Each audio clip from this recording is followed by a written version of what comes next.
ఎక్కువ నిద్రపోవడం వల్ల పనులన్నీ పెండింగ్ పడిపోతున్నాయి. కాబట్టి ఈ మూడు కనుక మనం చేయగలిగితే తక్కువ తినటం, తక్కువ మాట్లాడటం, తక్కువ నిద్రపోవడం. రాజకీయ నాయకులు రోజుకి 4 గంటలే పడుకుంటారంట. వాళ్ళు 20 గంటలు పని చేస్తారు. రాత్రి పగలు పని ప్రయాణాలే.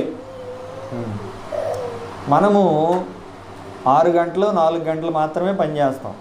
మిగిలిందంతా తినడానికి నిద్రపోవడానికి వీటికే సరిపోతుంది మన టైం అంతా.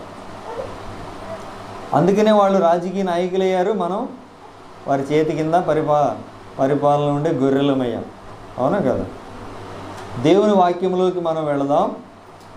దేవుని యొక్క వాక్యంలో యేసు ప్రభు చెప్పాడు, నేను మంచి గొర్రెల కాపరిని, నేను గొర్రెలకు మంచి కాపరిని.